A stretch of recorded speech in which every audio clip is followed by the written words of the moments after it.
we have proof? No. Do we have observation? No. But technically, by definition, that's faith. Just food for thought. The first self-replicating systems must have emerged in this organic soup. Must have. So your great times a billion trillion grandfather was primordial soup. I don't think so. Another theory, just out of random. Life on Earth may have begun in rocks on the ocean floor. Okay. Again, I'm like, alright. So again, here we go on their timeline. I like this quote. I think it fits in perfectly with here. Thomas Jefferson said, "If a book be false in facts, disprove them. If false in its reasoning, refute it. But for God's sake, let us freely hear both sides if we choose." So why can't we hear both sides? Well, that's what I'm hoping to do a little bit tonight, hopefully.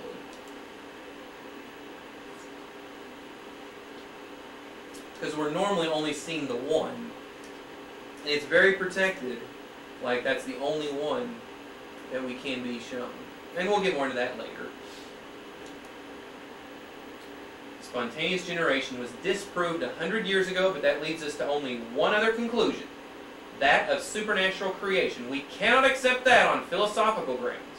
Therefore, we choose to believe the impossible, that life arose spontaneously by chance. Scientific American. Therefore, we choose to believe the impossible. So right here it's saying it isn't science, it's philosophy. And that's one thing that you'll find out. A lot of these decisions are based on total philosophical grounds, not science, or not the evidence. So again, let's just look at the statistical analysis. We'll try to speed this up a little. Chance is subjective. We use it every day. Again, like I told you, the chance of weather. If there's a 50-50 chance of weather, well, there's a equal probability it'll rain as there is a probability it won't rain. It's also a mathematical concept called probability. Day-to-day life, 10 to the 8th equals 1, which is fact. 1, so therefore, 1 to 10 to the 8th is not possible. In other words, you see the number here, 8 zeros and a 1 point. So in other words, here you've got, when you do that, you're basically, when you say 10 to the 8th, they're doing that to save room instead of having to write all the tons of zeros.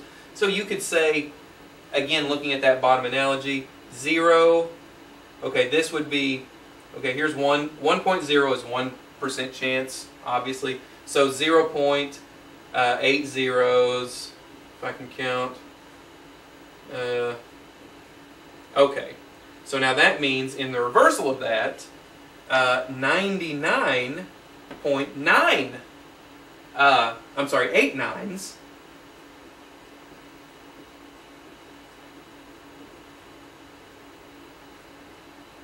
Okay, this is a pretty good chance. So again, just day-to-day fact, 99.9999999. Okay, you could say that's just that's a fact, day-to-day fact. Okay, now on scientific evaluation, it goes up to 10 to the 15th, or 15 zeros, and you can see the number here. 15 zeros, 1, or a 99 with 15 nines. Very good chance if that's in your favor. Now, for it to be a scientific law, it's established, like the law of gravity. It would be like, in essence, you take a rock and you drop it. Oh boy, whatever number that is, 10, gosh, I don't even know what that'd be. 1 with 50 zeros, so I mean, you're probably talking about like a quadrillion. So you drop it that many times, which would take probably like 2 lifetimes. If it never floats away, you could establish a law of gravity. So keep that in mind. 10 to the 50th is a law. That's the, you know, that is the ultimate, you know, hey, if it's past that, it is beyond impossible. And these are subjective. And just to put it in perspective of how numbers work, 10 to the 18th power in seconds, 15 billion years ago. So the Big Bang is basically 10 to the 18th. So these numbers are huge. And how much do they go up? I mean, right here, 10 to the 19th goes from 15 billion to 150 billion. 10 to the 20th, 1.5 trillion years.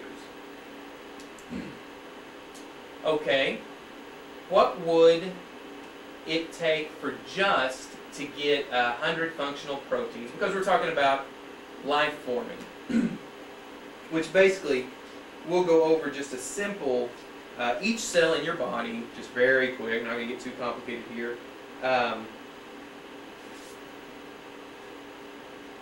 has all this information. And the information from the cells, basically DNA. DNA of a bacterium contains as much information as a 1,000-page book. Speaking of the information in DNA, Dr. Philip Johnson explains, by information I mean a message that conveys meaning, such as a book of instructions. Information is not matter, though it is imprinted on matter. Instructions is the fertilized egg controls embryonic development from the beginning and direct to a specific outcome. All known language, alphabets, and codes, as well as the information spoken or written in them, originated in minds. The faith of the atheist that the first life was an exception is contrary to all known evidence. So in other words, what he's saying is everything we've ever seen, language, alphabet, codes, everything